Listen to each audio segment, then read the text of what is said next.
ये पितृपक्ष में जो 16 श्राद्ध हैं, ये 16 श्राद्ध की परंपरा कर्ण के समय से चालू हुई है। और ऐसा कहते हैं कि महाभारत में जब कर्ण की देह को त्याग दिया था कर्ण ने, उसके बाद कर्ण जो है ऊपर चले गए थे और नीचे जब उनसे दान मांगा भगवान ने अनाज का, तो उन्होंने अपने एक सोने के दांत का दान कर दिया था, परंतु उससे भी उनके पितरों की तृप्ति नहीं हुई और वो स्वर्ग में चले गए। और स्वर्ग में जाके फिर भगवान के उनको दर्शन हुए और भगवान ने उनसे प्रार्थना की कि मुझे एक बार चांस दे दें।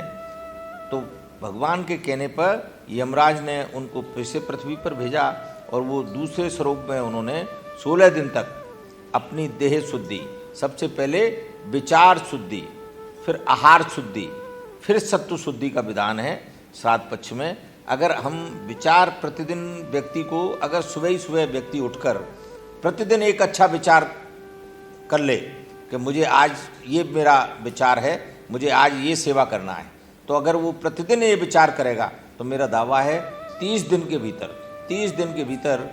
उसमें इतना परिवर्तन होगा और इतनी भगवान की कृपा प्राप्त होने लग जाएगी। क्योंकि जब तक घड़ा खाली नहीं होगा तब तो उसमें पानी नहीं आएगा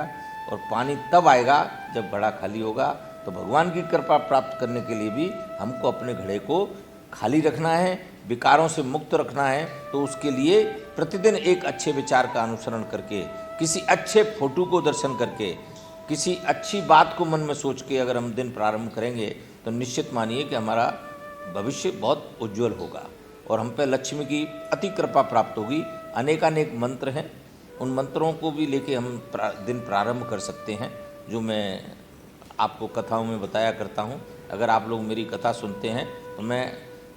अलग अलग समय के अलग अलग व्याधियों को मिटाने के मंत्र भी बताता हूँ, जिनसे हमको